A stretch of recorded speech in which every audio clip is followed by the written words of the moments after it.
How about a magic trick? I'm gonna make this entire team disappear. Ta-da! It's gone. Oh, and by the way, YouTube channel. it wasn't cheap. You ought to know, you bought it. Hello, I am Aoyolaipe, and I like to hop into top tier matches in War Thunder and then personally kill the entire enemy team by myself. Welcome to my channel.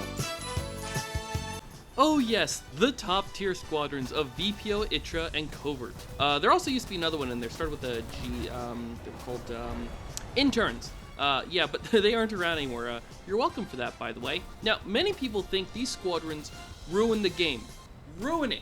Can't play it. The game is unplayable. Absolutely ruined.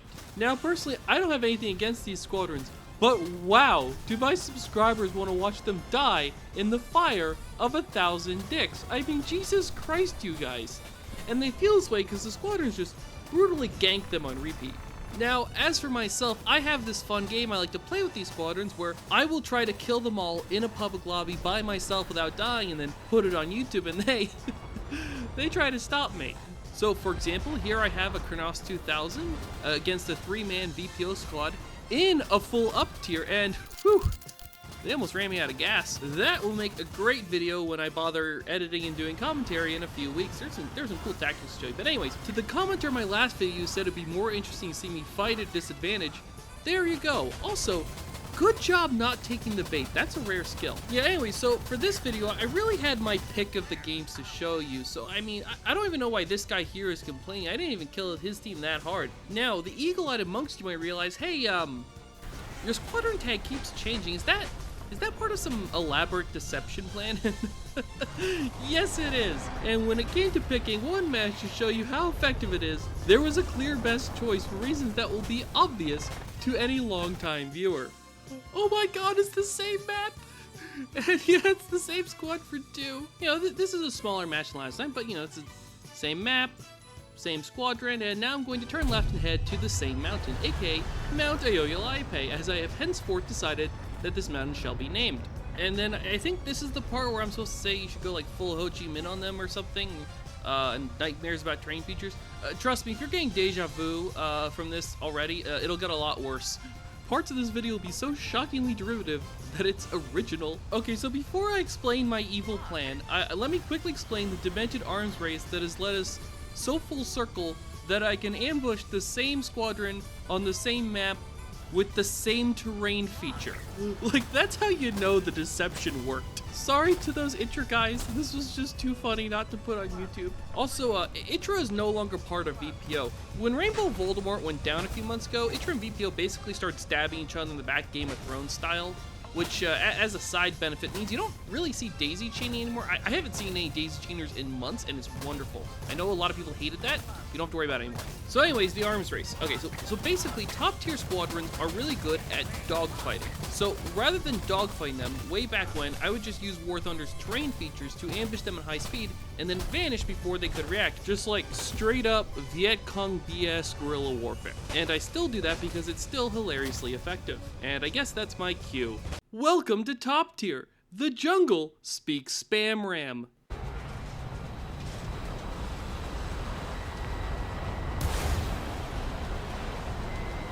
So, as it turns out, the squadrons got tired of being ambushed over and over and over again by an obnoxious pile of vowels, and they eventually figured out that their best countermove was to aggressively focus me early in the match before I had a chance to take out their best jets and start snowballing them, because it's a real nightmare to stop me once you've been snowballed and my plane is just straight up better than yours. Now, the problem they have is that in order to focus me, they have to find me, and in order to find me, they have to know I'm in the lobby in the first place. So if they don't realize I'm in the lobby before I've picked off their best planes, it's plausible that I can kill them and their entire team and put it on YouTube, and they don't like that.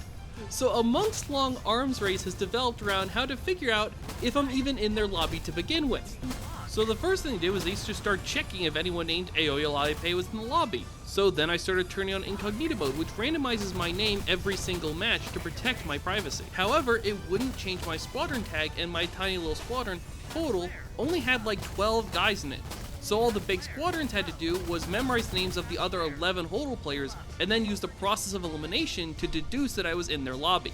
It's a bit like playing Where's Waldo, except Waldo can change his outfit, and also Waldo is trying to find and kill you. So then I left Total and flew around with a name that randomly changed every single match. And just that, no squadron tag to identify me. And then the big squadrons gave up and decided to respect my privacy and let me just murder them all in peace.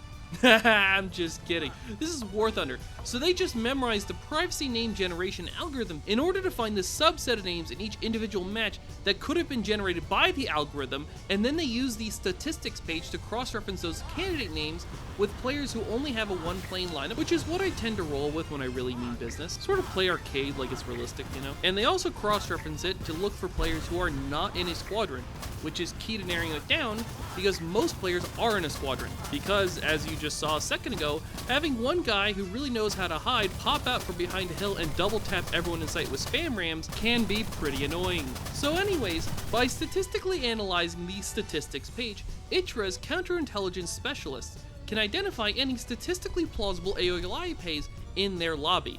And then they could confirm their suspicion by checking the one piece of information that can't be hidden or faked, which is that you can check an incognito player's player card. Just as a reminder, they're doing all of this just to fight me. No one else, just me. They go to the potential AOLIPA's player card and check if they have at least 10,000 kills in this random MiG-21 variant and a few thousand kills in this F-8 variant over here. These are the 3 planes I learned the game on, by the way. And if you see that, yep, it's gotta be me. You know, I get a laugh whenever someone leaves a comment like, did you know about this random MiG-21 that's 9.0 in the Russian tech tree? I'm sure you'll love it. It's like, you don't say. It's not like that plane wearing sunglasses is my profile picture or anything. No. It's not like I drove several people completely insane with it. No, I would never do that, not me. Quick side note, I have seen people claiming to be me or using other mechanisms to fake my name or close facsimiles of my name in-game. So if someone is claiming to be me, just check their player card and see if they have 10,000 kills in that random MiG-21 variant. If they don't, they're lying. And if they're lying, feel free to laugh in their face, hop on Reddit, send me a picture of it, and then also send me the replay. And if I get enough of those, I will make a video reviewing all of the fake AOLIPAs. And I will be happy to credit you in the video as well if you want. So anyways, back to the incognito mode thing. So there's a couple of vulnerabilities with ITRA's /VPO/COVT statistical approach here. And this is where your counterintelligence skills really come in handy. First off, they only have a few seconds to check the statistics page before the arcade chaos begins. So they have to narrow down and check the names quickly to try to find me, which means there's several ways for me to throw a monkey wrench into this process and just slow it down so much they can't do it. First, rather than never being in a squadron, I can just spam squadrons and be in all of them, purely so I can change my tag over and over and over and over again. Now, is this a ridiculous thing to do? Yes. Is it even remotely practical for most players? No. But hey, if you're famous, they let you do it. So when I first started doing this, it was just crazy, stupid, effective because they wouldn't even check the players who were in the squadrons, and I was in a squadron, so they'd never find me. The best player at identifying me in this game is a guy named Manuel Ivan, and I've said before that one of my litmus tests for a new dumb idea I have is that if it works on that guy, it will work on anyone because he's really, really good in general and also really, really good at spotting complete BS. But this works so well that now I could smack Manuel in the face and he wouldn't know it. And I mean that literally. Here's me smacking him in the face and him not noticing until he went hint, hint, because I mean, the jig was gonna be up soon anyways because I was running out of footage where I wasn't in a squadron because I'd been pulling this trick for a few weeks, so I mean, why not enjoy the laugh while I could? Quick side note on the background footage though, dodging one Fox 3 missile is a bit tricky. Dodging 3 is bloody impossible, so ambushing someone and then firing a spread of them like their torpedoes is really effective, and because it's arcade, they reload, you can fire multiple missiles at one target and it's a great way to kill them dead. Yeah, you know, overkill is better than underkill, you know. So now you might think, okay, great, so they're gonna fix this, they're gonna start checking squadrons. Wrong, because there's an even bigger flaw with their approach. You see, their whole strategy to identify me in the first place is based on the premise that if they spot an incognito mode user, that user must be me because I'm the only person who uses incognito mode. This makes sense because only YouTubers have any real reason to use incognito mode, and I'm the only YouTuber that covers the complete madness that is top tier Aircade. Remember, even if they can double check their assumption, there are still time constraints that mean that they have to figure this out very quickly. The problem though is that in theory, anyone can turn on incognito if they feel like it, they just don't feel like it. So if I, for example, encouraged my viewers to all turn on incognito mode, and then dozens or hundreds of them actually did, then there would be so many false positives that it would be virtually impossible for the big squadrons to find me. So basically what I'm saying is, if you hate these squadrons and want revenge, then all you have to do is go here, and then go here, and then click this button right here, and then I'll take care of the rest for you. So you see, if I use decoy planes and decoy squadrons, then it's already going to be really difficult to find me even if they know I'm doing that. But then if I also conjure up dozens or hundreds of decoy AOEIPs who are all using incognito mode, then it will become statistically impossible to identify me by statistically analyzing the statistics page. Decoys within decoys within decoys! Now, you might be asking, how do people stay sane when they're fighting you? They don't. Look, I just want to have a no-rules fight to the death.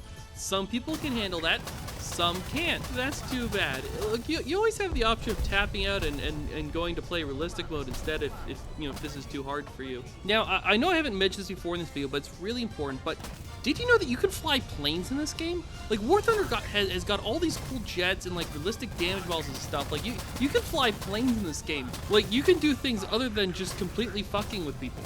Now, watch this corner right here. Something funny is about to happen.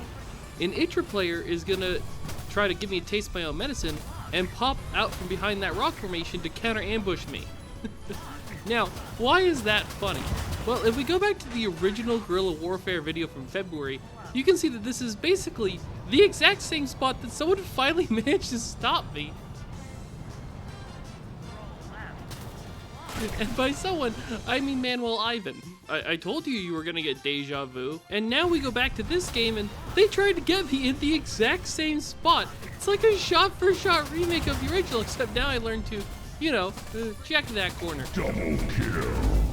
But they didn't learn to, you know, not let someone zip behind Mount Ayolipe and ambush them over and over again. That's also a really good example of how brutal snowballing can be. That poor ITRA guy had been demoted back to an F4J by now. If he still had anything with AIM 9Ms or Fox 3s, he almost certainly would have gotten me there. But he didn't, so he didn't. And that is why you should stop your enemies while there's still time. If those ITRA guys had known to counter-ambush me sooner in the game, when they still had good jets, they likely would have gotten me. But they didn't know I was in the lobby, so I could use my good old-fashioned ambush tactics to ambush them instead. And now I'm just gonna go back to Mount Ayolipe, continue running around in circles and hiding behind it like a bastard. I mean, sometimes arcade feels more realistic than realistic because, I mean, you need intelligence guys to figure out who and where the targets are, and if they mess up their job, some douchebag whose name you can't pronounce will put the video on the internet. And since having your squadron murdered by one guy hiding behind this specific mountain is a recurring issue for some people, let me quickly explain the counter move so you know for the future. If I'm hiding behind Mount Ayolipe and you have two players, just have one guy fly around it clockwise and another guy fly around it counterclockwise, and you should be able to counter ambush me in the middle. Unless, of course, I see you coming and slip out behind one of the subsidiary peaks further back, and then double back to counter ambush both of you, so try not to be seen. Now, if you have a third guy, you might want to resist the urge to have him fly over Mount Ayolipe like he's an AWACS, because I can see him, that's a dead giveaway you're coming.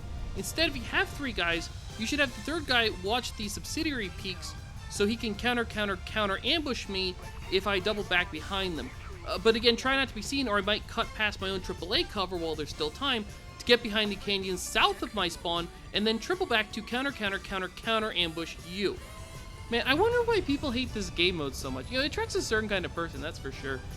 You know, I find it funny whenever someone's like, I bet I could 1v1 you, and then I'd be like, well, can you find me? No? Well, that's a bit of a non-starter then. And they'll be like, yeah, but if I could find you. The word if is doing a lot of heavy lifting there. Now, some people might think that this is a really bastard way to play this game. So anyways, all the ITRA guys are now dead, and so is the rest of their team. Dead, all dead. I killed them all, they're gone.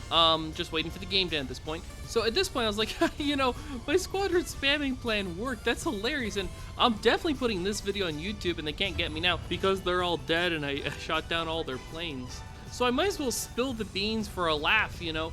But the ITRA guys left the lobby while I was typing that out, and that really ruined my expository monologue.